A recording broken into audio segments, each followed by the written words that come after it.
Hey guys, LEGO Master 365 here, and we're finally back with episode 3 of building a 009 layout inside of a guitar case. Now, in the last episode, I laid down all the track and the ballast in preparation for the scenics, and one of the big scenic things I want to do are adding buildings to the layout. So let's not waste any more time and let's get straight into it. Here is one of the buildings for the layout. This is a resin 3D printed footbridge made by MS Models. Their print quality is so impressive. I don't even have to sand this model. Now, I should have probably primered it before I began painting it, but it's too cold out to do that, so I just go straight ahead and begin painting it. I'm using DecoArt acrylic slate gray. Since this is a narrow gauge railway, I figured the slate aesthetic would fit the build. The gray is a bit light in my opinion, but we'll sort that out later. All the bricks get an even 2 coats. I'm not too bothered by if the plain color of the resin shows through, as it provides some color variation to the structure.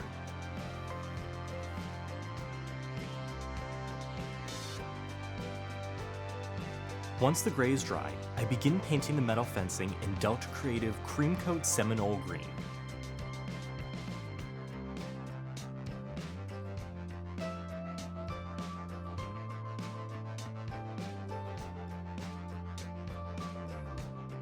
The bracing along the underside of the bridge gets this green too.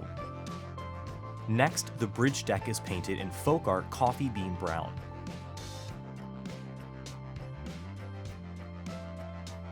Again, this was applied to the underside, as well as along the very bottom edge under the fencing.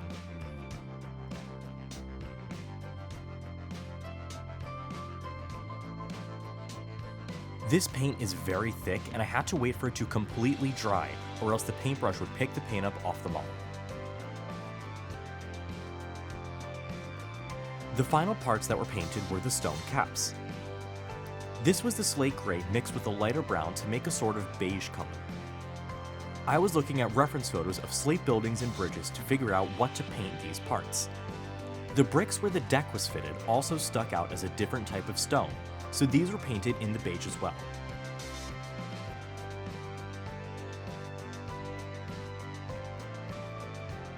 The final step was to add a thick black wash over the whole structure.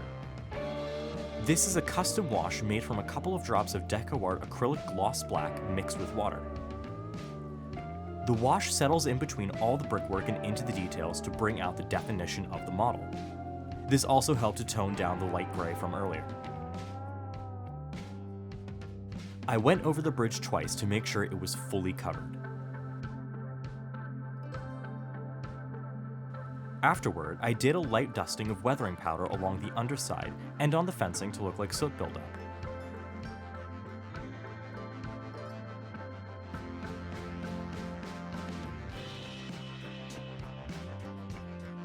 And here is the final product. I'm really pleased with how this model came out. Now let's look at the other structures I'll be using for this layout. First up is the station. This building is very similar to the Pavement resin station, which is Glenrock Station in Thomas. Glenrock itself is based off of Bryn glass, but from what I can tell, Bryn glass has never been made out of wood. Next is a simple coal stave. This structure is 00 scale for standard gauge engines, so it looks comically large for narrow gauge, but I want a refueling area on the layout and this is the best I can do. To go next to the stave, I have a water tower. This is the Tyleton Railway Old Pendray water tower with one of the hoses removed. I did this because it helps the tower look less like the one directly from the TR, and also because, well, I accidentally broke it. These models are very fragile. Finally, we have an engine shed. This isn't based on anything in particular, but I went all out with the detailing. Even the windows have glazing on them. Now it's time to glue them into place. I'm simply using a bead of PVA glue along the bottom edges of the structures to hold them in place. These models will spend most of their life vertical, so I use a good thick bead to help hold them all firmly in place.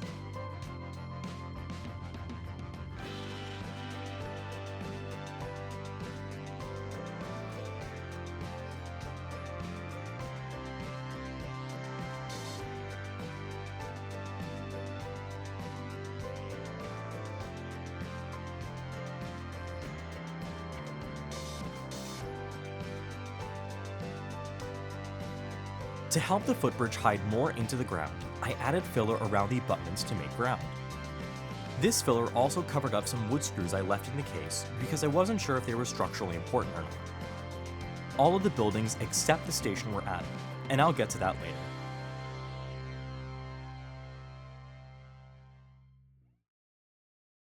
With the buildings now down, it was time for the absolute game-changing step: static grass.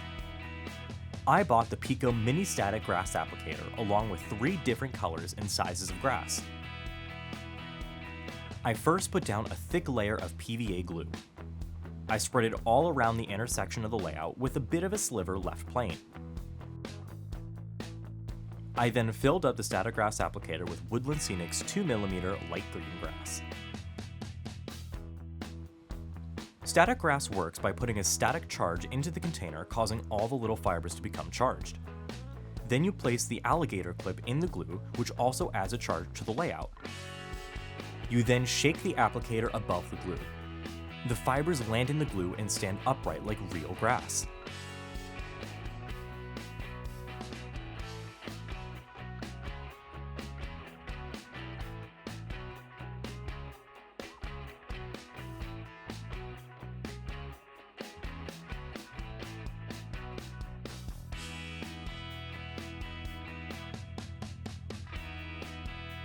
I also placed grass up to the embankment on both sides of the track.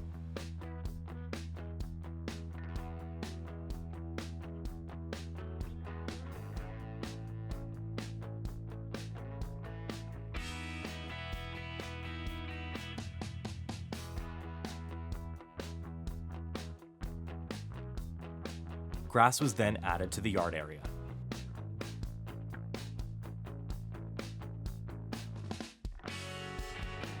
I did the buildings first here, so the grass would help blend the buildings into the landscape, as if they'd been there for a long time.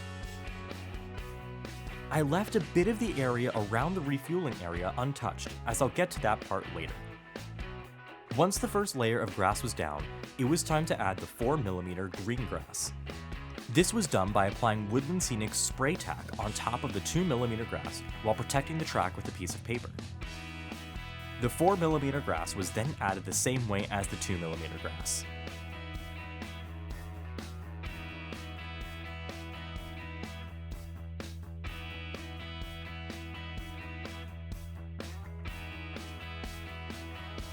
This was also done more sparingly by the yard area.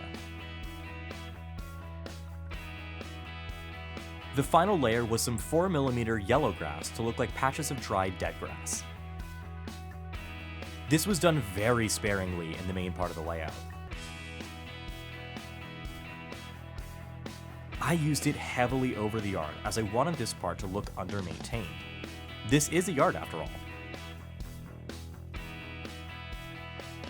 I then used it directly over the end of the refueling siding to look like overgrown track that isn't taken care of. The final scenic thing to add for this episode is the pavement. I'm using the Geoscenics Pothole Road Kit, which comes with several different colored powders. Now, Geoscenics is a UK company, and they don't have an option for international shipping. However, you can email them, and they will get back to you with a quote for shipping internationally if you do want this product.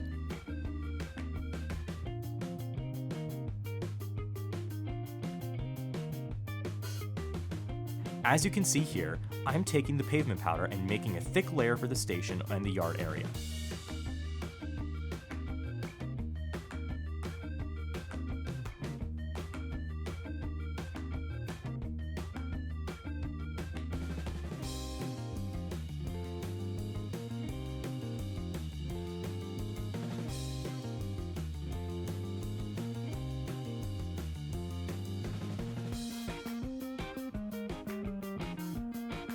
Once that was all laid down, I sprayed it with a lot of the spray tack I used for the static grass.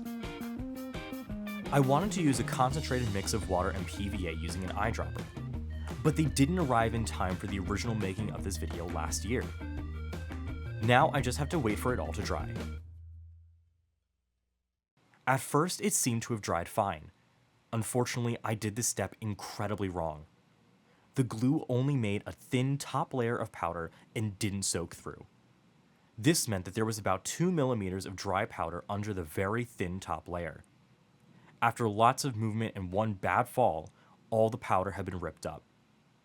This was a disaster for the layout as it coated the interior wall, static grass, and track in a lot of super fine gray powder. But I have an idea that just might save this layout.